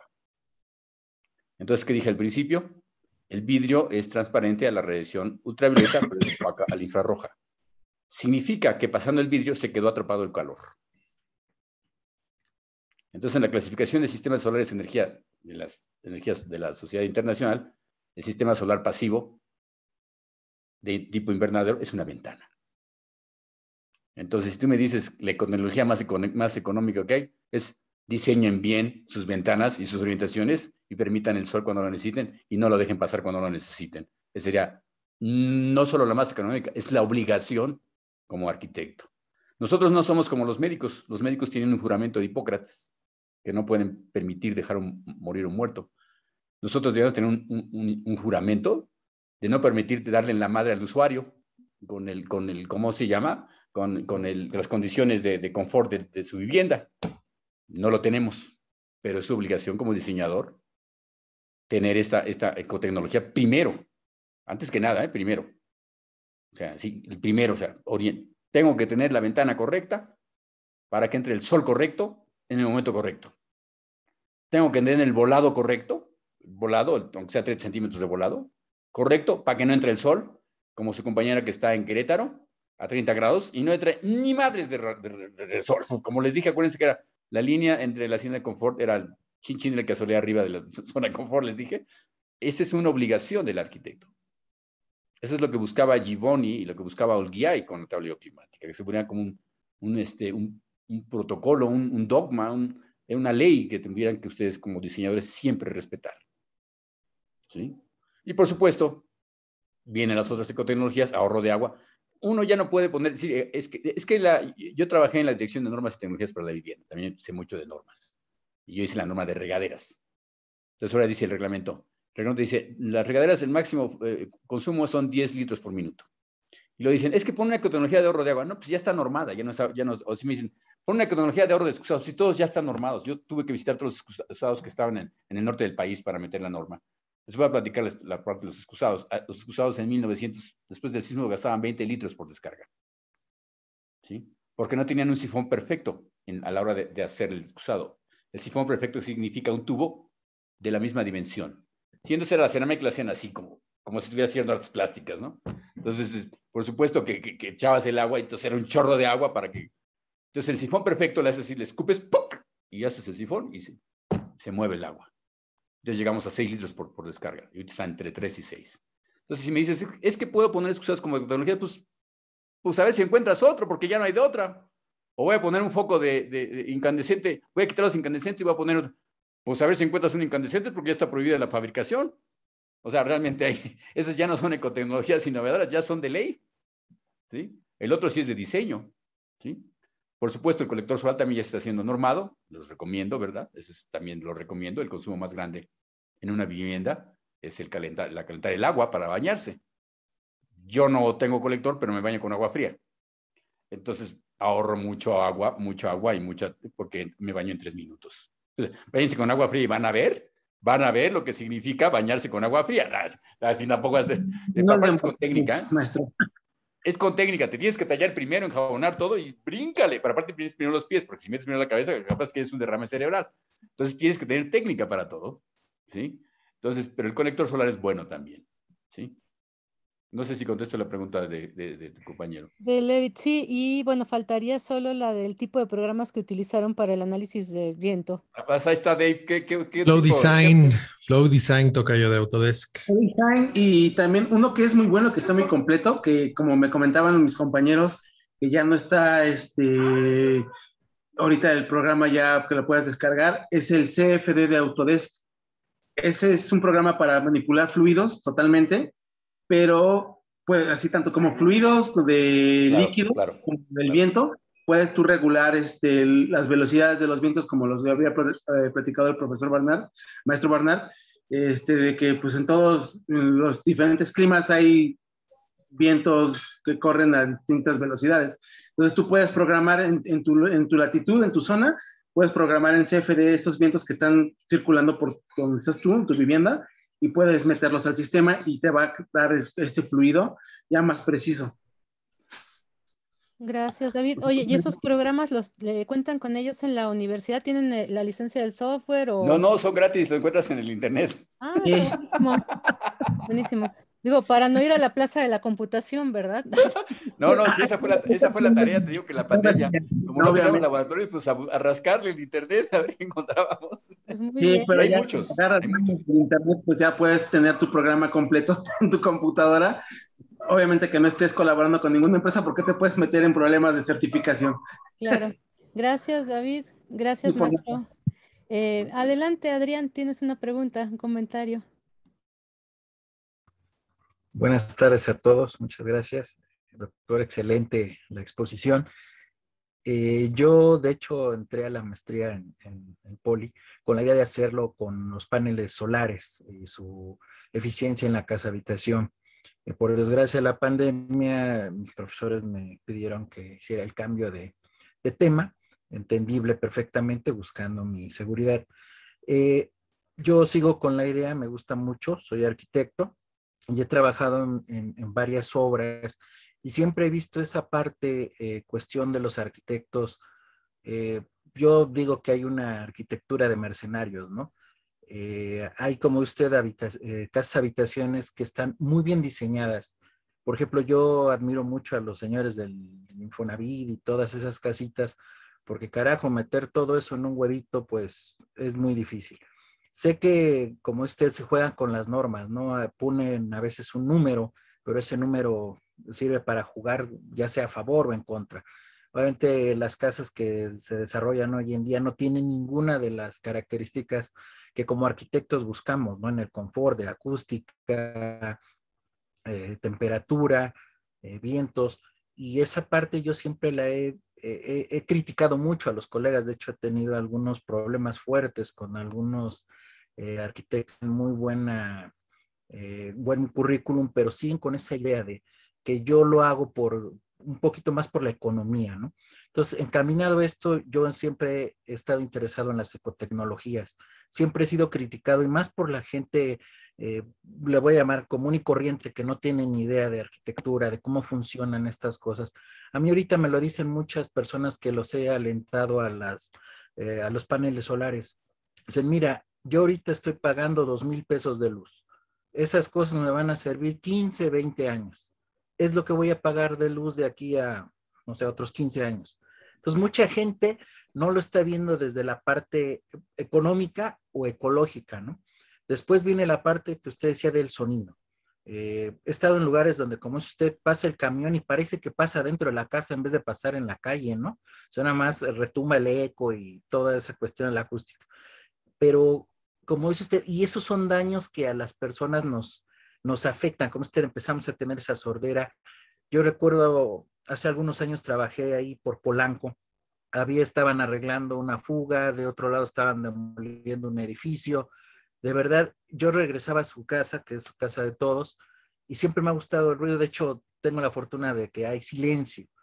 De verdad, cómo descansaban hasta mis oídos. Sentía yo una liberación muy... De hecho, llegó el momento en que a mí ya no me gustaba ir a la obra por la cuestión del ruido. O sea, yo tomaba hasta una llamada y de verdad parece que el señor del motomartillo estaba acá al lado de mí, la retroexcavadora atrás, a pesar de que estaban pues a unos 150 metros, ¿no? O sea, es muy importante lo que ustedes están desarrollando, lo que ustedes estudian, me encanta.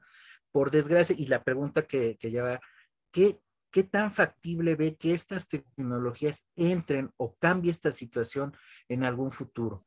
Porque realmente ahorita un arquitecto ya te no voy a es platicar algo al todólogo, ¿no? respecto. Te voy a platicar algo al respecto. Mira, las azoteas verdes. Yo tengo investigaciones de azoteas verdes. He hecho mucha investigación en azoteas verdes, espacios naturales, que realmente ahorita pues una azotea verde en la DF o en muchas ciudades de México no tenemos espacios verdes. ¿Qué pasó con las azoteas verdes? Nacieron en Alemania después de que cae el muro de Berlín.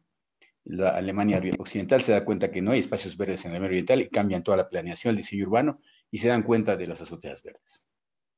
Y se dan cuenta por una cuestión de drenaje, porque ellos tienen dos drenajes, drenaje pluvial y drenaje de aguas negras. El caso es que Alemania es el país con más azoteas verdes. Pero en Alemania te paga Alemania la mitad del área de azotea verde, o sea, 20 euros por metro cuadrado, y tú pones otros, te financia mucho. Yo te voy a decir algo, y esto es muy rudo, porque esto es mítico. No existe medida ambiental si no hay presupuesto ambiental. Fíjate lo que estoy diciendo. Sí, sí, sí. Aquí en México todo es de buena voluntad. Aquí en México todos tratamos de concientizar a todos. ¿Sí?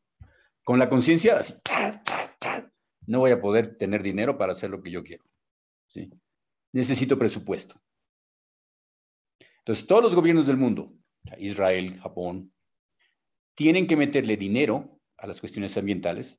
Así fue el cambio de los automóviles. A mí me tocó vivirlo en la crisis petrolera, cuando cambiaron los coches de 10 kilómetros por litro, consumían 2 kilómetros por litro. Cambiaron a 10 kilómetros por litro y fueron bajando. Solo con estímulos del gobierno. El gobierno tiene que meterle dinero, en serio, a cualquier medida ambiental si queremos salir adelante. No podemos con pura conciencia sacarlo. Es decir, el ejemplo clásico es Alemania. Alemania es un país completamente verde. Yo creo que ellos van a dejar de usar combustibles fósiles en 10 años fácilmente. ¿Sí? Ellos están adelantados en todo, en la parte verde, todo. ¿Sí? En energía, los coches con energía eléctrica, todo. Pero porque hubo mucha participación del gobierno. Esto lo hice yo a raíz de la norma hay una norma de espacios naturados que sacó Ebrard para las azoteas verdes, y se convirtió en letra muerta, por supuesto, hizo demostraciones de azoteas verdes, también se convirtió en letra muerta, hay muros verdes, y entonces yo hice todo ese análisis por qué estaba pasando, y te das cuenta que realmente si queremos tener un impacto realmente como sociedad, debe de haber una apuesta de dinero ambiental, o un estímulo de dinero ambiental. O sea, tú usuario, quieres usar un colector solar o con el que hablaste que querías un colector eléctrico, oye, pues voy a la CFE y digo, oiga, ¿me puede dar un préstamo? Y luego lo voy pagando, y entonces ya lo compro. ¿Sí? Pero tú, usuario, déjate 20,000 pesos para hacer el solar. Ay, cabrón, espérate. No. Entonces, pues no se puede. O sea, y menos con estas condiciones, la gente no tiene los 20,000. ¿Sí? Entonces, si no existen esos estímulos, ¿sí?, que no están existiendo, pues no vamos ni para adelante ni para atrás. Ni en fotoceldas, ni en colectores solares, ni en espacios naturados, ni en todas las ecotecnologías que tú quieras. Entonces nos están abocando a que lo hagamos de buena voluntad o en zonas rurales, quién sabe qué, que usemos adobe, usamos tierra, no está demostrado científicamente, bueno, adobe reforzado. Entonces, es bien delicado, ¿eh? Es bien delicado. Por eso, pero nosotros somos científicos, no somos políticos. Entonces, nosotros tenemos que hacer cosas científicas que funcionen. ¿Sí? O sea, yo no puedo decir esto, no lo puedo recomendar de esto si sé que no va a funcionar. ¿Sí? No sé si te aporté algo. ¿Sí? Sí. Muchísimas gracias, doctor. Gracias. Muchas gracias, Adrián. Y sí, sin duda, de acuerdo con el maestro Roberto, pues hacen falta voluntades políticas, ¿no? Para Mira, lo decía Cantinflas crudamente, with money dancing the dog. eso. Con dinero baila el perro. Y si no hay apoyo, ¿cómo se llama? De ninguna índole. Te digo, Alemania dio, Japón te decía, te pongo la azotea verde, y llego en un año, y si se te secó, te la cobro. ¿Sí? Canadá también puso $20 metro cuadrado. Suiza también. Entonces, aquí, ¿sabes cuánto es el estímulo para una azotea verde? 10% de tu predial anual. Yo pago 500 pesos de predial anual, o sea, me van a dar 50 pesos. No me sirve ni para la macetita. No, ya ni la planta, ni la tierra está carísima. Para el agua, para regarla. Una Evian.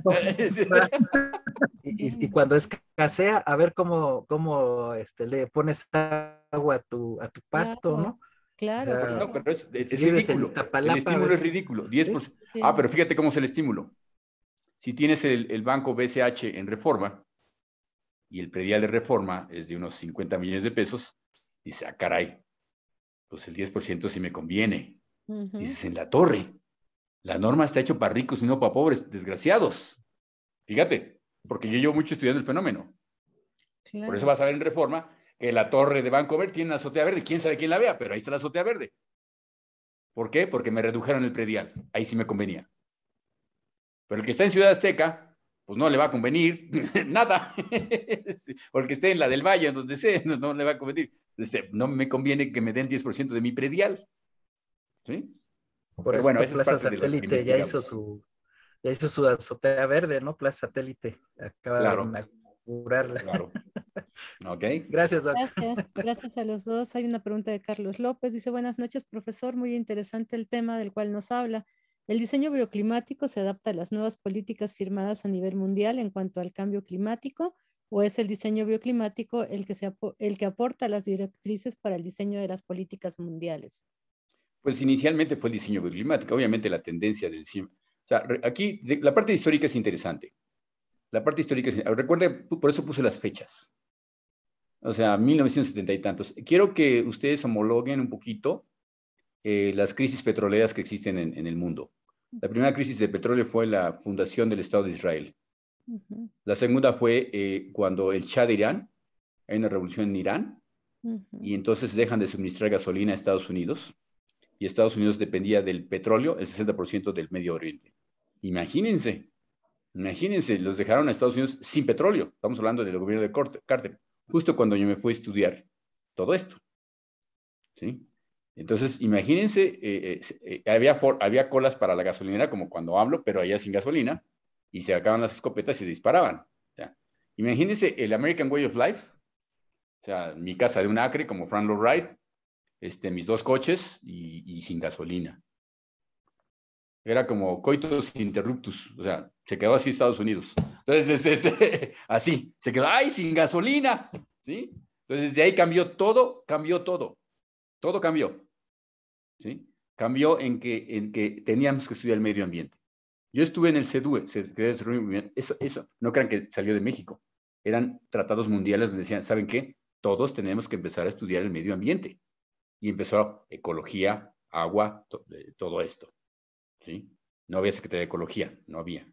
Estamos hablando de 1970-80. ¿Sí? Y va de la mano el diseño bioclimático. Y va desarrollándose. Entonces, por supuesto que todas las políticas van tomando todas estas innovaciones tecnológicas del diseño bioclimático. Y si me dices que a la ONU se le ocurrió esto, no. Hay mucha historia que ya antecedentes que tomaban del diseño de lo que se estaba haciendo bioclimáticamente para ponerlo como política internacional que se debe de hacer del hábitat. ¿Ok? O sea, la historia es importantísima. Gracias Carlos, gracias maestro. Adelante, José. Hola, buenas noches a todos. Hola, José. A mí me gusta mucho esto de diseño bioclimático, es más interesante. Y aterrizando en el tema, yo estoy en el taller de conservación de inmuebles históricos. Y a mí me llama mucho la atención cómo los inmuebles del siglo XVI, siglo XVII, tienen un diseño completamente bioclimático. O sea, tienen espacios abiertos, tienen captación de aguas, etc. Y conforme pasó el tiempo, historia, etcétera, estos elementos se fueron quizá mal usando o incluso cambiando, que ahora vemos en algunos edificios una bajada de agua de PVC, ¿no? Así completa, así en la fachada, cosas así. ¿Esto, cuál fue su detonante? O sea, ¿por qué se volvieron unos diseños que ya se habían usado y estaban probados a que ya no se sigan usando en beneficio o no sé, en una modernidad, por decirlo así? Te lo voy a explicar un poquito. Es el desarrollo de la tecnología de la construcción. Mira, recuerde, ahora vamos a la historia, ¿no? El hombre se metió a la cueva para protegerse del medio ambiente porque la cueva era una piedra muy grande. Y si tú ves cualquier castillo, y lo que estás hablando, cualquier hacienda o cualquier convento de los 1800, desde 1800, los espesores de piedra estamos hablando como de 60, 80 centímetros de espesor de piedra. Con la revolución industrial, la envolvente constructiva se aligera. Aparece el concreto, el vidrio, el acero, el tabique recocido, y se adelgaza esa envolvente constructiva. Acuérdate que hablé de piel constructiva. ¿Sí? Esa piel constructiva, en los conventos que tú estás estudiando, estamos hablando de 80 centímetros de piedra. Por supuesto que no pasa el calor. ¿Sí? No solo eso, tiene una inercia térmica anual. Es como el oso, se mete a 6 meses, se mete en el invierno y ahí se duerme porque está calientita la cueva. Una inercia térmica anual significa que cuando hace frío afuera está caliente adentro y viceversa. ¿Sí? Cuando hace calor afuera está fresco adentro. Hay una inercia anual, un cambio anual de temperatura. Cuando se aparece el acero, el vidrio, común en las construcciones, se adelgaza esa envolvente constructiva y entonces todos los movimientos o transferencias de calor se vuelven casi inmediatas. Y luego con el funcionalismo fue peor. Acuérdense que el funcionalismo fue una arquitectura, un diseño endógeno. Uno hacía el diagrama de funcionamiento y levanta los muros. Ya lo resolví, maestro. ¿Sí? Sin considerar ni siquiera por dónde estaba orientado o nada. O sea, nada más está muy bien diseñado, funciona muy bien. ¿Sí? Y al carajo el medio ambiente, ¿no? O sea, no había orientación, no había nada. Entonces, estamos viviendo, yo veo todavía mucho, o sea, quiero que entiendas que yo veo todavía mucho que el arquitecto todavía no se mete ni siquiera a la geometría solar. ¿Sí? Y estamos hablando de algo que yo digo con desesperación porque yo llevo 40 años en esto y todavía los veo, caray, ¿no? Entonces, eso fue lo que pasó. La envolvente constructiva se volvió delgada. ¿Ya? No es que se haya olvidado, o sea, no es que esté deliberadamente, ahora vamos a fregar al usuario, sino que se cambió la tecnología, pero el diseño no buscó esa parte ambiental, que es lo que hacemos nosotros como bioclimáticos. ¿Ok?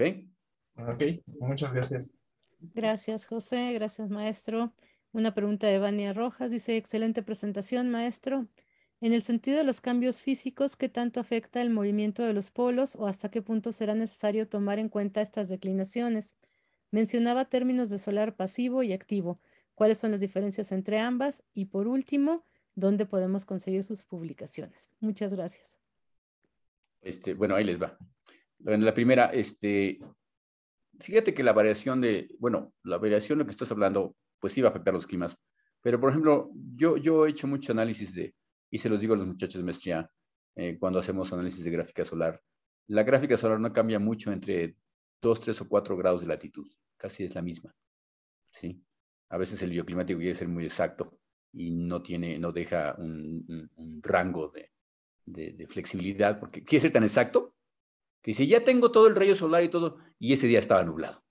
Entonces, bueno,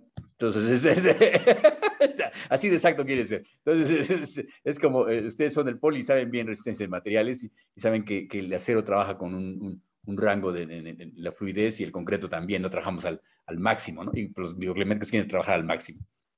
Y yo creo que el eje pues va a afectar el clima, pero la parte bioclimática pues va a ser lo mismo. La segunda pregunta, sistemas activos y pasivos. Los sistemas pasivos son aquellos que usan los elementos constructivos para captar el calor. Y hay 3 sistemas, que es el directo, indirecto y aislado. El directo, ya lo dije, que era, fíjate, el sistema solar pasivo directo era una vil ventana. O sea, es la ventana, cualquier ventana forma parte en esa clasificación. El muro trombe o un colector aislado de aire puede ser un sistema pasivo. El sistema activo es aquel que tiene una participación de energía convencional en su funcionamiento. Es decir, voy a hacer un sistema de invernadero con un vidrio, pero voy a usar un pequeño ventilador para mover el aire. entonces ya se convirtió en un sistema activo, porque estoy usando el ventilador que va a estar conectado a la electricidad y va a usar una energía convencional. Y en los activos, pues está, por supuesto, las fotoceldas, el vector solar, la energía maremotriz, los eólicos y todos estos en esta clasificación. Esa es la diferencia. ¿Y la tercera cuál era? ¿La tercera pregunta? La tercera era lo de las publicaciones. Mira, nosotros entras a la UAM y hay en la biblioteca, hay un sitio que se llama Solomatl, y están todas las tesis de bioclimático. Es más, creo que ahí está la de Dave, ya la subieron la tuya, Dave y Gustavo, está su trabajo de 90 páginas, o sea, yo presenté una página, pueden ver el trabajo de él de 90 páginas, que no se lo fusilen, o bueno, que le den créditos cuando lo tomen. ¿No lo has visto, Gustavo? Ya está ahí, ¿no? Sí, ya. Ya La he compartido por ahí. Y ahí están todas las tesis de bioclimática, son muy interesantes, ábranlas, también hay publicaciones de los profesores. ¿Cómo se llama? Solomatl, ¿cómo se llama la plataforma? Solomatl. Sí, pero entren en la biblioteca y ahí van a encontrar ese sitio y ahí se pueden bajar muchísimas publicaciones. Es más, ahí está la tesis que acaba de decir Gloria sobre el convento virreinal de Tepoztlán, lo que estaba hablando José Ayala. Es la parte bioclimática, analiza todo, el agua y todo, todas las ecotecnologías del cultivo, el viento y todo dentro del convento de Tepoztlán. ¿Sí? O sea, es un cúmulo de información muy grande. Hay de interés social, hay vivienda de acústica, ahí está todos. ¿Ok? Perfecto, muchísimas gracias. Yo te la mando, Olivia, el sitio para que lo difundas, el sitio de Solomatl, ¿sí? Claro. Para así el link, para que lo compartimos, ¿no? ahí en nuestra... Ya se los compartí en el chat. Ah, perfecto. Muchas gracias. Saloamati. Te digo que sí, esos nombres prehispánicos pues, no me salen bien, ¿no? Ok. Muchas gracias. Okay. Hay otra pregunta de David, justamente. Dice, ¿qué tan conveniente es adaptar sistemas bioclimáticos de ventilación en viviendas ya construidas? Yo creo que es muy factible, ¿sí? Es muy factible.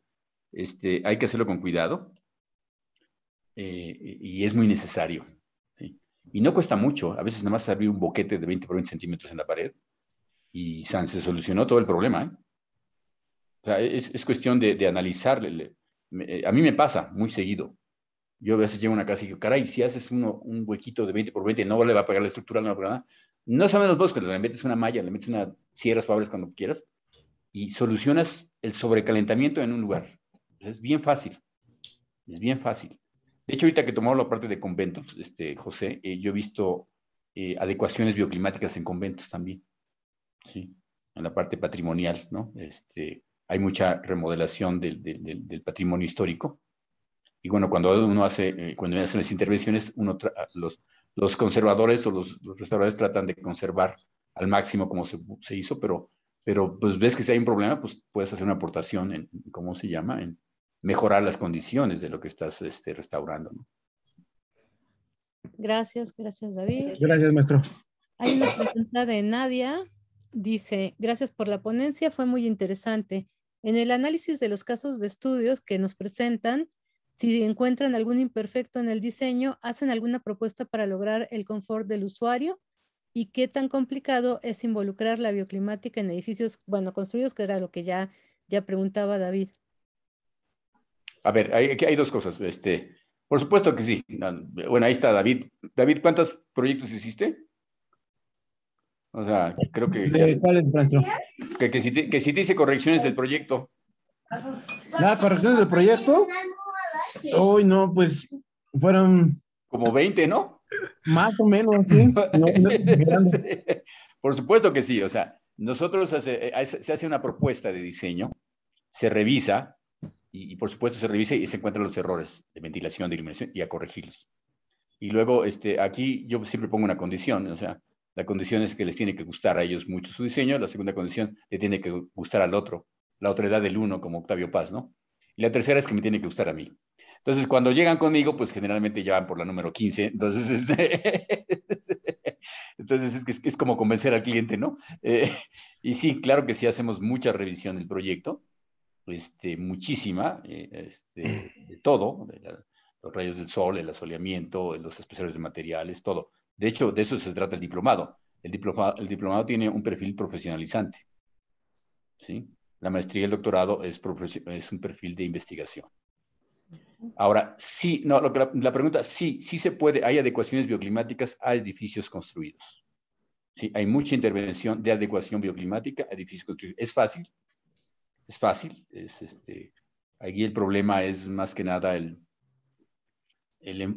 más que nada es el usuario, y generalmente el usuario no lo quiere hacer, lo hacen las empresas más bien. Las hacen las empresas cuando dice, caray, estoy gastando mucho aire acondicionado, mucha electricidad, entonces la empresa sí se mete a hacer una adecuación bioclimática. El usuario va a hacer, casi no lo va a hacer. ¿Sí?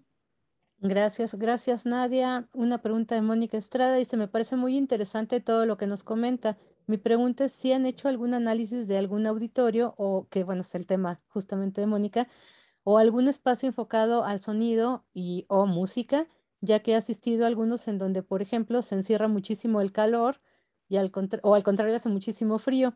Si es así, ¿dónde podría haber ese análisis? Muchas gracias. Se han hecho muchos de auditorios. De hecho, 3 auditorios de la UAM ya se fueron revisados por el área de acústica que presenté. Ya se revisaron y se hicieron la parte acústica, la parte térmica un poquito, pero acústicamente sí se han revisado. Y creo que están también en la plataforma, debe de haber algo de auditorios, de análisis de auditorio. Muchas gracias Mónica. De Samuel Ramírez, dice, buenas noches, gracias por su interesante presentación. Mencionó el tema de urbanismo bioclimático. ¿Podría hablarnos un poco más acerca de qué factores, elementos se consideran para lograrlo? También en cuanto a la escala y dimensiones, cómo éstas se manejan y si es así, ¿dónde es que se ha logrado? Por favor, muchas gracias. Mira, sí, eso es bien interesante. Olguía ya habla del urbanismo bioclimático y hace el análisis de ciudades en 4 climas diferentes, por supuesto, en un clima seco, en un clima templado, en un clima húmedo y en un clima frío. Y él define ejes para el trazo urbano, para la traza urbana, en base al movimiento de los vientos y al movimiento del sol. Y por supuesto que ha habido mucho análisis de bioclimático. Alemania tiene inclusive estudios urbanísticos donde se hacen maquetas gigantes y se meten fluidos para simular el viento, para ventilar las ciudades. O sea, acuérdense aquí, ¿quién era Heriberto, el que hizo la tridilosa? Diseñó sí. unos... ¿te acuerdas del ingeniero? ¿Sí?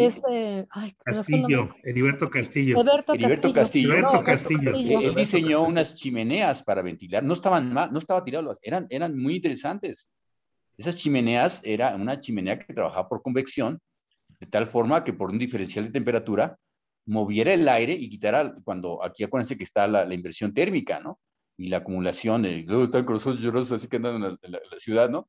Y no estaba tirado la basinica, ¿cómo se llama? Heriberto, o sea, realmente, esas partes son urbanas, ¿sí? Y entonces sí ha habido muchas intervenciones, en Alemania, yo creo que en China, ahorita lo chistoso es China. China ha hecho ciudades naturales impresionantes, ¿no? O sea, ellos tienen ahorita un potencial, para hacer eso. Yo creo que en China también han de estar haciendo ahorita, usando ejes bioclimáticos urbanísticos. Y más que nada se ha aplicado yo creo que en desarrollos de residenciales más que nada, ¿sí? En Estados Unidos. Gracias, muchas gracias. Esa fue la pregunta de Samuel. Vamos con una pregunta de Graciela Galicia. Dice, de antemano, gracias por compartir sus conocimientos y experiencia en diseño bioclimático. Mi pregunta es, en esta pandemia que vivimos bajo la incertidumbre en cuanto al tiempo que prevalecerá y debido a los contagios y procesos de recuperación dentro de la vivienda, considera que tendría que haber cambios en cuanto al criterio para el diseño bioclimático en la vivienda de interés social. Yo creo que la pandemia demostró completamente la necesidad del diseño bioclimático. Era tal que el estudio de la vitamina D que la gente no estaba saliendo para solearse. Si tú ves los estudios de la Bauhaus, en la Bauhaus decían, bueno, los edificios multifamiliares tienen que tener cierta separación para que el nivel de abajo tenga cierto asoleamiento al día. Ahorita uno se mete a unos edificios de desarrolladores y el nivel de abajo, yo creo que le llega el sol con unos espejos así, o en una pantalla LCD, porque no le llega, pero ni a trancazos, ¿no? Entonces, yo creo que la pandemia demostró, o sea, aquí estamos hablando de ventilación, estamos hablando de asoleamiento, estamos hablando de térmico. ¿Sí? La pandemia demostró, uno, tengo que ventilar, conditio sine qua non, condición sin igual, tengo que ventilar. ¿Sí? Estamos acostumbrados a no ventilar. O sea, tengo que ventilar, tengo que reemplazar una masa de aire por otra. Los edificios no estaban hechos para ventilar. No existía la ventilación cruzada. Uno dice, voy a hacer ventilación cruzada. Pone una ventana en el extremo del edificio y otra en el extremo del edificio, y en medio, in between, como 20 muros. No, señor, esa no es ventilación cruzada. No va a pasar el aire, pero ni a trancazos. ¿Sí? Entonces, realmente el concepto de ventilación se convirtió en ahorita, si ustedes ven, va a ser una pauta importante de las entradas de primaria y todo, ventilar. Está demostrado, si yo estornudo, la masa de gotitas de aire se queda dentro y esa es la que va a contaminar. Entonces, la ventilación es el asoleamiento. Hablaban de baja de vitamina D. La gente que tenía baja vitamina D era más propensa a contagiarse o tener malos resultados si le contagiaba. Y, por supuesto, la vitamina B va directamente proporcional al asoleamiento. La gente no estaba saliendo, no se estaba soleando. Entonces, la parte bioclimática, ahorita pues por ahí está César, lo vi, César por ahí anda, a él le toca hacer la parte, él va a analizar la parte del COVID y hacer propuestas bioclimáticas ante los problemas que tenemos. Pero se convirtió, ahorita con el COVID, lo bioclimático se convirtió en un deber, como les decía hace rato, como el juramento de Hipócrates, en un deber. ¿Sí? O sea, yo voy a curar el COVID. Sí, él cree que va a salvar al mundo, pero bueno, ahorita estamos aclarando el protocolo y ya le di unos, papá, ya vamos a hacer un granito de arena. No andes balconeando, tocayo. Sí, pero se convirtió en una obligación, ¿sí? No sé si le contesté a la persona que preguntó. Sí, fue la pregunta. Muchas gracias. De antemano, muchas gracias. Hola, muy buenas tardes, doctor. Le agradezco mucho la respuesta. Sí me quedó muy, muy clara. Se lo agradezco. Que tenga buen día. Gracias. Y fue lo que pasó en la otra pandemia, ¿sí? También tú ves las fotos anteriores y las escuelas tenían que abrirlas, tenían que ventilarlas, tenían que solearlas. Nada más que la historia, el que no estudia la historia tiende a repetirla. Así es. Gracias, Gabriela, por la pregunta. Y bueno, pues ya estamos Muchas gracias. por cerrar. Gracias a Jorge por compartirnos aquí en el chat la liga de la biblioteca. La vamos a compartir también en nuestros espacios. Y no sé si hubiera alguna otra pregunta o comentario para el doctor, para el maestro Bernard.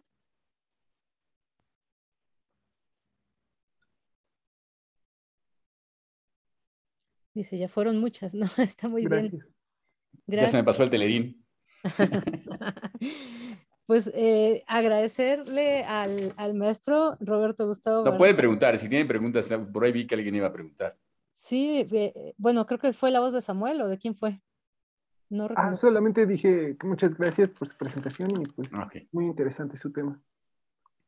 El tema es muy interesante, a mí me apasionó desde siempre y tuve la fortuna de trabajar cerca de esto, ¿sí? En un buen nivel, ¿no? Sí, es muy importante ahorita, considerarlo.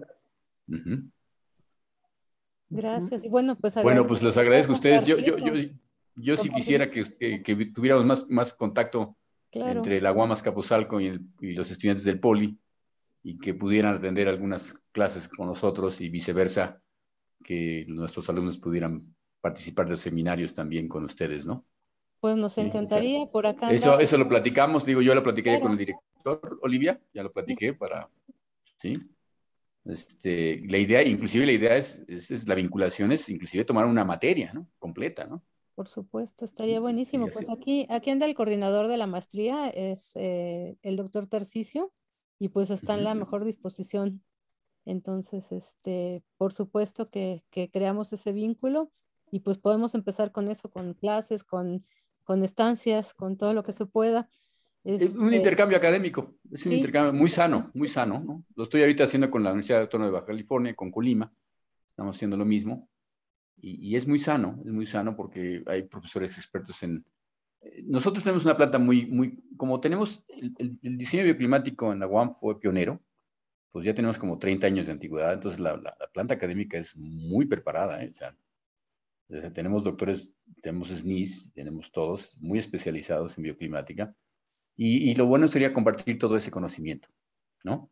Claro. Ustedes tienen también en sus áreas, y nuestros alumnos aprendían en sus áreas y viceversa, ¿no?